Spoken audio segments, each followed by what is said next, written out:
माननीय सदस्य अमित कुमार यादव जी, अभी आप हस्ताक्षरी नहीं है। माननीय सदस्य, जो लोग ध्यानाकर्षण में हस्ताक्षरी होते हैं, आसन उन्हीं को पुकारता है। चलिए अब अमित अध्यक्ष महोदय, बहुत ही गंभीर मामला अध्यक्ष महोदय, और माननीय मंत्री जी से हम चाहेंगे कि इसका समाधान थोड़ा सा बेहतर तरीके से उनसे आग्रह होगा।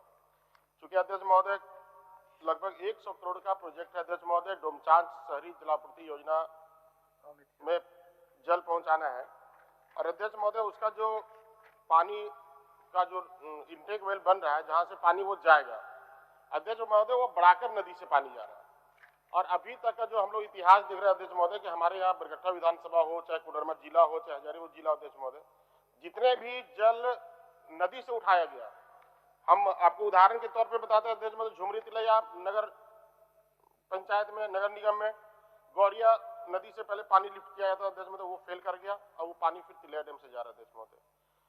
हजारीबाग में अध्यक्ष महोदय छड़वा डैम से पानी जाता था, जब वो फेल कर गया, वो आप वहां से कोनार डैम से पानी लिफ्ट किया जा रहा है। आप अभी तक अपना विषय को नहीं बोले। हम विषय पे ही आ रहे थे महोदय। अभी जब सारा नदी से फेल हो जाता है अध्यक्ष महोदय, हमारे जितना भी है परसाबाद में जलापूर्ति योजना ग्रामीण क्षेत्र है, ये उनका विषय नहीं है, ग्रामीण क्षेत्र का मामला है। परसाबाद है, तेतरौन है, जयनगर है, तुर्कबाद है, जितना भी जलापूर्ति योजना बड़ाकर नदी से मात्र एक पंचायत या दो पंचायत को पानी पहुंचाया जा रहा है, और बड़ाकर नदी में इंटेक वेल बना करके अगर हम लोग पानी डिप करते थे तो फेल कर जाता है और बड़ी राशि का मतलब दुरुपयोग हो जाता है। तो हम आग्रह करेंगे, निवेदन करेंगे सर से कि जितना दूर बड़ाकर नदी से डोमचांच पानी ले जाने में पड़ेगा अध्यक्ष महोदय, उससे थोड़ा सा ज्यादा पड़ेगा इनको, या तो पंचखेरो बगल में अध्यक्ष महोदय मरकच्चो में, वहां से पानी ले जाए, डैम से ले जाए, या फिर तिलैया डैम से ले जाए। हमारा कहना है कि 85 करोड़ लागत से ये जलापूर्ति योजना बन रहा है अध्यक्ष महोदय, और हमको लगता है कि 14, 15 या 20 करोड़ रुपया और उसमें एडिशनल कर दिया अध्यक्ष महोदय, ठीक, उसको सफल कराने के लिए। माननीय मंत्री जी।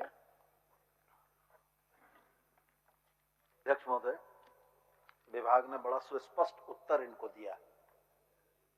माननीय सदस्य के जो अनुमान हैं वो कल्पनाओं पर आधारित हैं।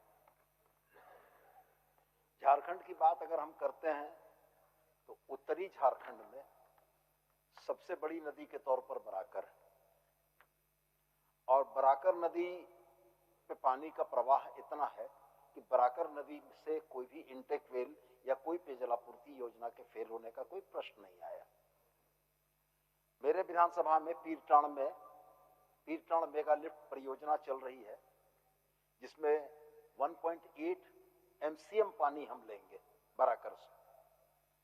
10 लाख लीटर की योजना डोमचांच जैसे छोटे नगर परिषद के लिए बराकर से इसलिए लिया गया कि सरफेस वाटर में सबसे रिलायबल और सबसे सस्टेनेबल सोर्स अध्ययन के हिसाब से, इंजीनियरों के हिसाब से, तमाम चीजों से स्पष्ट है कि बराकर सबसे रिलायबल सोर्स है। हजारीबाग का जो उदाहरण इन्होंने दिया छड़वा डैम से, वही कहानी थी मान्यवर। डैम की जल संग्रहण क्षमता कम थी, नतीजा हुआ फेल हुई। पंचखेरो डैम इसी डोमचांच के बगल में है, जहां से पानी लेने का एक प्रस्ताव आया था। विभाग ने जब इसका अध्ययन कराया तो पता लगा कि पंचखेरो डैम की जल संग्रहण क्षमता में 80% क्षमता का उसको सिंचाई के लिए दिया हुआ है, और 20% क्षमता में डोमचांच शहर का नहीं हो सकता है। नतीजतन दूरी, लागत और सस्टेनेबिलिटी को ध्यान रखते हुए विभाग ने यह तय किया कि बराकर नदी से ही इसको उठाया जाएगा। माननीय सदस्य का आग्रह है कि इसको तिलैया डैम ले जाना चाहिए। इंटेक वेल से डोमचांच से तिलैया डैम की दूरी लगभग 42 किलोमीटर की, 42।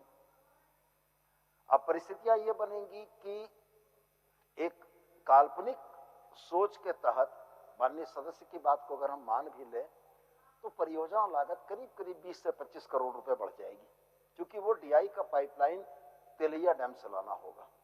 तो मेरा आपके माध्यम से माननीय सदस्य से आग्रह है कि अपने राज्य के इंजीनियरों की गुणवत्ता पर, विभिन्न अध्ययनों का जो जिस्ट आया है उसके ऊपर भरोसा रखें।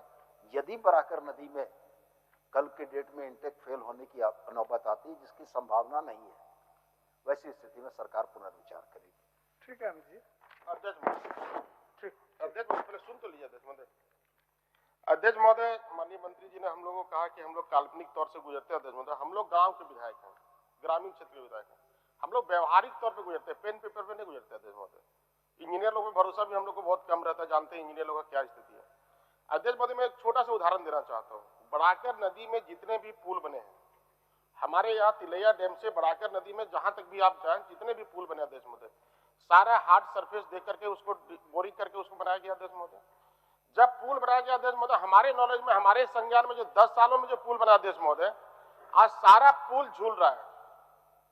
जितने भी पुल बने हैं, चाहे आरईओ से बने हो, चाहे पीडब्ल्यूडी से बना, चाहे ग्रामीण विकास विशेष प्रबंधन से बना अध्यक्ष महोदय, सारा पुल आज के दिन में 10 फीट 12 फीट 8 फीट बढ़ाकर से बालू जो उठा हुआ अध्यक्ष महोदय, सारा पुल का आज के पिलर झूल रहा है अध्यक्ष महोदय। मैं वादे के साथ, गारंटी के साथ बोलता हूं कि इंटेक वेल बनेगा, वहां पानी कम हो ज्यादा हो तो अलग विषय है, निश्चित रूप से पानी डोमचांच को भी नहीं मिलेगा।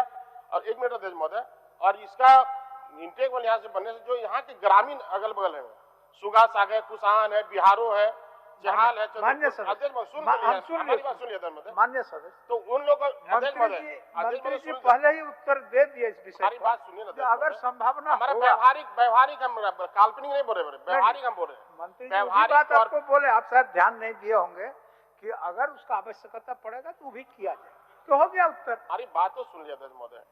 हमारा कहना कि माननीय मंत्री जी ने भी कहा कि भविष्य में ये फेल हो जाएगा तो हम इस पर विचार करेंगे।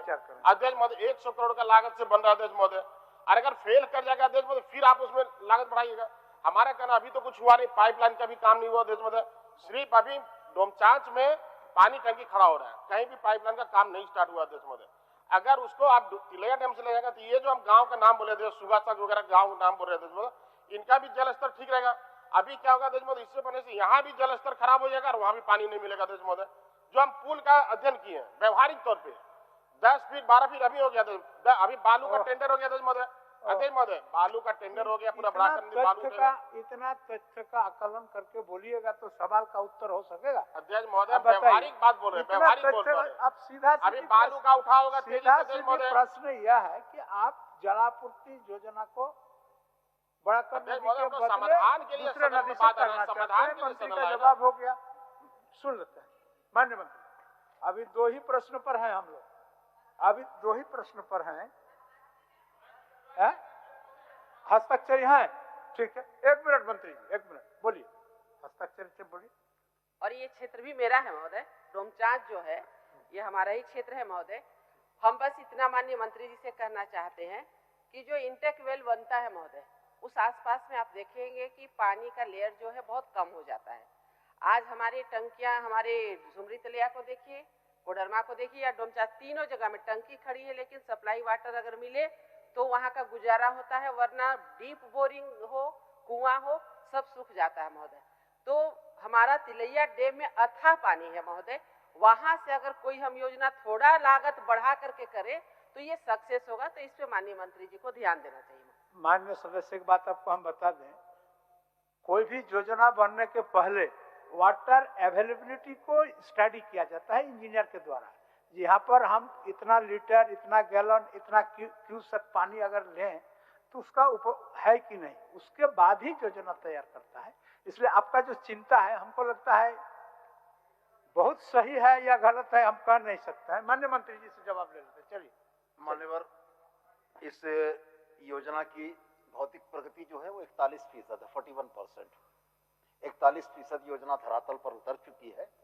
अब इंटेक वेल बनाकर, WTP बनाकर इस पानी को ले जाने की प्रक्रिया। नीरा मैडम जो कह रही हैं, मैं पुनः उनको इस बात के लिए आश्वस्त करना चाहूंगा कि सरफेस वाटर नदी का जो इंटेक जब बनता है तो वैसी स्थिति में कहीं पर बोरिंग का पानी सूखने की संभावना नहीं होती है। मैडम, इसको समझना होगा तकनीकी तौर पर। बोरिंग का पानी जो होता है वो ओबी के पानी से अलग होता है। जब आप डीप बोरिंग करती हैं तो ऊपर में एक क्लस्टर होता है अर्थ का, जिसमें कि ओवरबर्डन होता है। ओवरबर्डन का पानी कुएं में आता है, और जब उस क्रस्ट को पार करके आप नीचे जाते हैं तो भूगर्भ जल जो होता है वो बोरिंग के पानी में आता है।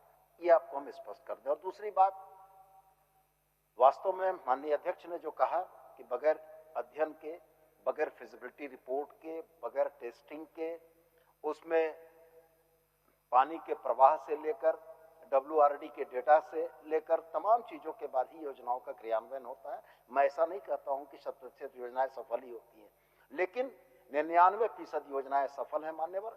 और मेरा बड़ा स्पष्ट ये मानना है, जो अमित बाबू ने कहा कि ये विधानसभा विधायी कर्तव्यों के लिए है, इंजीनियरों को उनका काम करने देना चाहिए और हम लोगों को अपना काम करना चाहिए। इंजीनियर के पास अगर व्यवहारिक ज्ञान न होता तो इस बिल्डिंग के नीचे हम आप नहीं बैठे होते। तो हम आपसे यही आग्रह करेंगे कि इस योजना के क्रियान्वयन में अनावश्यक विलंब हो चुका है और हम ये चाहते हैं कि मैडम नीरा यादव के क्षेत्र में डोमचांच में लोगों को घर तक पानी पहुंच जाए। तो इसमें कोई भी विचलन इस योजना को और ज्यादा विलंबित करने का कारण बनेगा। तो मेरा आपके माध्यम से उनसे आग्रह होगा कि योजना बने, जो भी प्रक्रियाएं होंगी इसके बाद हम लोग उस पर विचार कर लेंगे। ये जो इंटेक वेल बन रहा है सुगासाग में बन रहा है, देश में जयनगर के सुगासाग गांव में बन रहा है, जो घनी आबादी का गांव है देश में। हमारा एक निवेदन है कि बराकर नदी में अगर इनको पानी मिल जाए, भगवान करे इनको मिल जाए, डोमचांच को भी पानी मिल जाए, इनका योजना भी सफल हो जाए, हम लोग ये प्रार्थना करेंगे। लेकिन हमारा एक आग्रह है कि जो सुगासाग घनी आबादी है, पाइपलाइन भी उसी गाँव से जाना, वहाँ भी इनको अधिग्रहण करना पड़ेगा जमीन। उसके अगल बगल अगर आपके पास वैकल्पिक व्यवस्था हो तो आप अगल बगल से ले जाए, ये हम आग्रह करना चाहते हैं।